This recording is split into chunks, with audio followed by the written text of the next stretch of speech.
Bonsoir à tous. Imaginez que Jésus ait été un contemporain de Mohammed, le prophète. Imaginez, si vous connaissez un petit peu le CV pro, on va dire, on peut dire ça comme ça, le CV pro de celui qui a donc inventé ce nouveau produit, à savoir l'islam. Vous connaissez son parcours de conquête, c'était un combattant, c'était un guerrier, cruel, sans pitié, un bon chef de guerre. Déjà, vous le comparez à Jésus, vous voyez qu'il y a quand même une sacrée différence de parcours. Chez Manpower, je ne pense pas qu'ils aient mis les deux CV dans la même catégorie.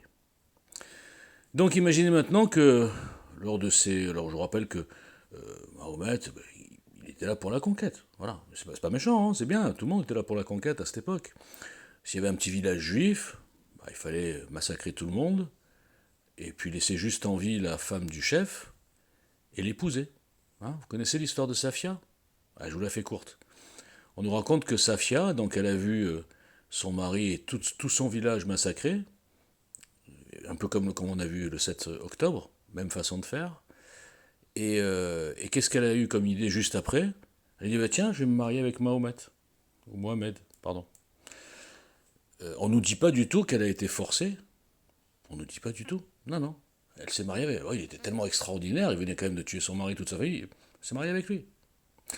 Donc pour revenir à ma suggestion, imaginons que, à la tête de ses armées, Mohamed arrive dans un endroit, on va même pas dire Jérusalem, où vous voulez, et il trouve Jésus.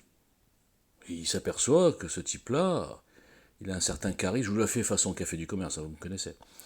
Ce type-là, il a un sacré charisme, il a pas mal de fidèles autour de lui, tous juifs, mais bon, on oublie le côté juif. Je vais quand même pas mettre du juif partout, je vais pas faire comme ceux que je critique. Bon. Admettons qu'il soit pas juif, Jésus. C'était un mec comme ça, sauf qu'il c'était, vous et moi, enfin en tout cas je parle ici aux chrétiens, vous et moi, on sait que c'était pas un mec comme ça. Bon, c'était pas un mec quelconque, je veux dire. Vous pensez vraiment que Mahomet aurait dit « Ah, écoute, je suis super content, enchanté, monsieur Jésus, donc vous êtes un messie, d'accord, écoutez, c'est super, on va s'associer. Et puis je vous respecte et il n'y a pas de problème. » Ou alors, plus vraisemblablement, il l'aurait massacré en premier. Pourquoi je vous raconte cette anecdote de façon un peu légère ? La période est tellement difficile qu'il faut un peu se détendre quand même. C'est parce que depuis 5 ans, je dénonce plein de choses. Vous le savez, je le raconte toute la journée, je radote. Et notamment, j'avais décelé il y a 5 ans déjà cette opération perverse d'une certaine communication antisémite qui tendait à vouloir tendre les bras justement aux chrétiens. En leur disant, vous voyez, nous on aime bien les chrétiens, regardez dans le Coran. Nous au moins, c'est pas comme les juifs, nous au moins, on reconnaît Jésus comme, je sais pas comment ils l'appellent, pas un messie, mais bon, je sais pas, en tout cas, ils le reconnaissent comme quelqu'un de bien. Vous voyez, on respecte Jésus. Et donc, ils essayent d'aller chercher les chrétiens pour faire cette fameuse alliance. Je vous rappelle qu'ils sont 2 milliards contre 17 millions, mais il fallait des renforts. Je vous fais ça vraiment, vous avez compris, voilà, en rigolant un peu. Et il y a beaucoup de chrétiens qui tombent dans le panneau. Qui tombent dans le panneau en se disant, non, finalement, l'islam, il respecte plus Jésus, donc on est plus proche des chrétiens que des juifs. Ces chrétiens ont oublié les croisades, ont oublié les massacres, ont oublié la colonisation de l'Espagne, où les chrétiens étaient non pas des mécréants, mais des dhimmis, ou un peu des deux. Ces chrétiens ont oublié les razzias, dans le sud de la France, faits par les barbares, c'est des barbaresques plutôt faits par des arabes. Ces chrétiens-là ont tout oublié. Et ces chrétiens ne se rappellent pas, par exemple, qu'il n'y a jamais eu aucun massacre de juifs sur des chrétiens. Déjà par le nombre, c'est impossible, mais bon, même en théorie, non, ça n'existe pas. Donc ils vont se dire, malgré tout, on est très proches. Et puis ces chrétiens vont se dire aussi, ils vont pas regarder même l'histoire récente, ils vont pas regarder par exemple le Liban. On peut parler du Liban. Qu'est-ce qui s'est passé au Liban ? 65-70% de chrétiens. Avant l'arrivée des Palestiniens, c'était très bien, un pays qui était bien, quoi. Et aujourd'hui, où ça en est le Liban ? Beaucoup, au moins 20% de chrétiens sont partis à l'étranger. Moi, j'en ai connu plein quand je gérais des restaurants. J'avais beaucoup de serveurs, des maîtres d'hôtel libanais chrétiens. Je vous garantis qu'ils n'aimaient pas Israël. mais il détestait encore plus les Arabes et les Palestiniens. Ça, on vous le dira pas, il faut pas le dire aujourd'hui. Il faut dire que les chrétiens adorent les Palestiniens. Et donc, ce que je veux dire par là, c'est qu'ils utilisent toutes les stratégies et beaucoup tombent dans le panneau. Par exemple, là, je vois qu'il y a beaucoup de posts qui sont faits par des comptes musulmans qui disent que du bien des chrétiens. Ah, regardez à Gaza, l'église, oh là là, les chrétiens de Gaza sont martyrisés, oh là là, les chrétiens, machin. Et c'est quoi le langage, le message subliminal? Ah ben les juifs, ce sont nos ennemis communs. Personne ne se posera la question, déjà, du fait combien il y a de chrétiens. Il y a 2% de chrétiens palestiniens. 2%. Quand il n'y a pas de conflit, je pense qu'ils sont martyrisés par les dictatures du Hamas comme les autres, peut-être ni plus ni moins, admettons. Mais dès qu'il y a un conflit, hop, on sort les chrétiens. Ah, regardez, on a des chrétiens à Gaza. Et vous tombez tous dans le panneau. Ou en tout cas, beaucoup tombent dans le panneau. Posez-vous maintenant la question dans ces pays musulmans, où sont les chrétiens? Combien reste-t-il de chrétiens? Posez-vous la question aussi, par exemple, au Nigeria, qui s'islamisent peu à peu. Qu'est-ce qu'ils font? Il n'y a pas eu des massacres récemment dans une église? 80 ou 100 chrétiens massacrés?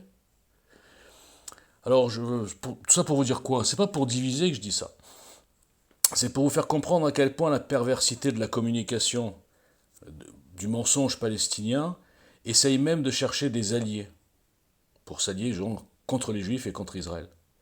Et il ne les trouve en vérité pas chez les chrétiens. Les vrais chrétiens savent que Jésus est juif, savent que les apôtres étaient juifs, savent que la religion juive est à la base, qu'on le veuille ou non, de la religion chrétienne, on va dire.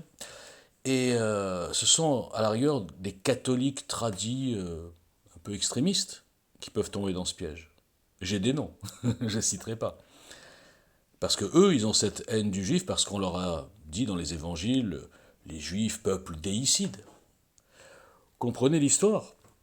Nous avons donc Jésus, qui est bien sûr qui crée des jalousies.